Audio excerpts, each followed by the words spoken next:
জিষ্ণুদা, দেশ কোথায় পৌঁছে যাচ্ছে? আপনারা রিসার্চের কথা বলছেন, গবেষণার কথা বলছেন, নতুন নতুন সাবজেক্ট, সিলেবাস, নতুন নতুন জিনিস নিয়ে নতুন প্রজন্মকে বলছেন যে আরও সময়ের সঙ্গে সঙ্গে এগোতে হবে, নতুন নতুন টেকনোলজি। আর এখনো পর্যন্ত আমাদের আলোচনার বিষয়বস্তুর মধ্যে রয়েছে সীমান্ত বরাবর অঞ্চলে মুড়িমুড়কির মতো ব্যাঙের ছাতার মতো গজিয়ে ওঠা মাদ্রাসা, যে খারিজি মাদ্রাসাকে মমতা বন্দ্যোপাধ্যায়ের আমলে সেগুলো আটকানো হয়নি। রইল বাকি, আপনি বলবেন, অনেকেই বলছেন যে বুদ্ধদেব ভট্টাচার্য তিনি বলেছিলেন যে মাদ্রাসা নিয়ে, মাদ্রাসার বিষয়ে তিনি মন্তব্য করেছিলেন, কিন্তু দুর্ভাগ্যজনকভাবে বামপন্থী নেতাদের অনেকেই তারা মাদ্রাসার বিষয়টাতে একেবারেই নাক গলাতে চান না। এই মুহূর্তে আমার কাছে উদাহরণস্বরূপ বিকাশ রঞ্জন ভট্টাচার্যের বাইটও রয়েছে, বক্তব্য রয়েছে, আমি শোনাচ্ছি না, একটু পরে শোনাবো। কি এগুলোকে নিয়ন্ত্রণ করার কি উপায় রয়েছে? মাদ্রাসা নিয়ন্ত্রণ করতে না পারলে আদৌ আমরা একটা শ্রেণীর মানুষ যতই চাঁদে যাই, মঙ্গলে যাই, এখান থেকে বসে বড় বড় বিজ্ঞানী তৈরি হই, লাভটা কি? একটা অংশের মানুষ তো অন্ধকারেই পড়ে থাকবে। এবং প্রথম হচ্ছে খারিজি মাদ্রাসা। খারিজি মাদ্রাসার ব্যাপারে বুদ্ধদেব বাবু যে কথা বলেছিলেন যে মাদ্রাসাগুলি, খারিজি মাদ্রাসাগুলি সন্ত্রাসের আতুরঘর, এটাই কোট আনকোট উনি বলেছিলেন। এবং তিনি ওটা কবিতা পড়ে বা ঘরে বসে বলেননি, ওনার কাছে গোয়েন্দা রিপোর্ট নিশ্চয়ই ছিল, তার জন্যই তিনি বলেছিলেন।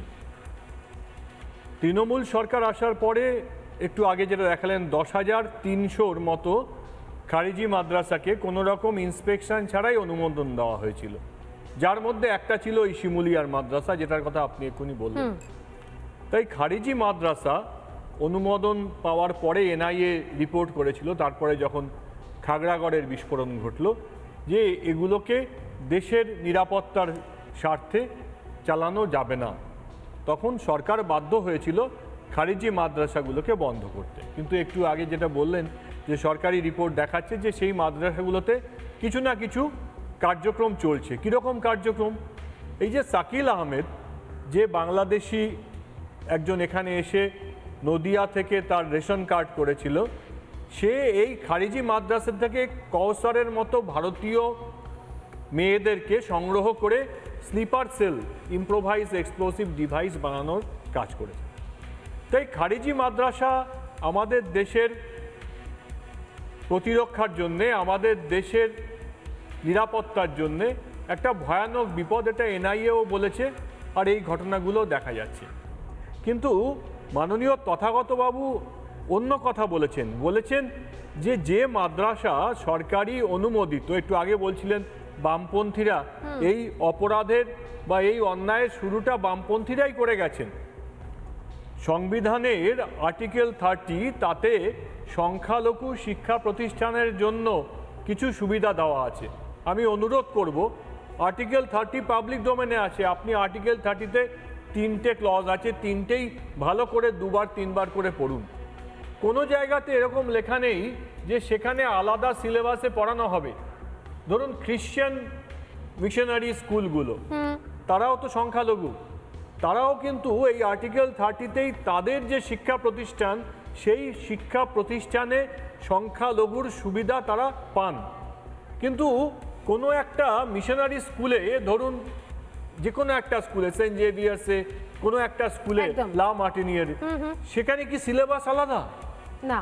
তাহলে সেখানে তো কিছু কিছু কিছু কিছু ধর্মীয় পাঠ পড়ানো হয়, জিসাসের কথা, এটা জানা দরকার যে আসলে সিলেবাসটা কি। আমি ইতিহাসের সিলেবাস বলছি, হাই মাদ্রাসার, আমি কিন্তু খারিজি মাদ্রাসার কথা বলছি না।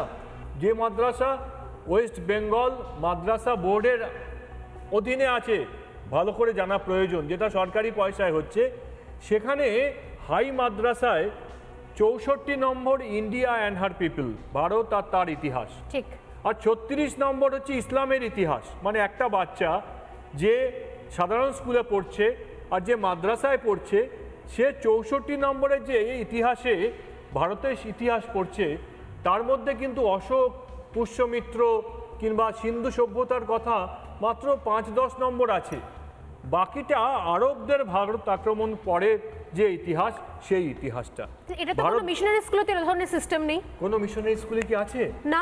তাহলে মিশনারি স্কুলে যদি আর্টিকেল 30 মেনে একই সিলেবাসে পড়াতে পারে, তাহলে আসামে তাই করেছে।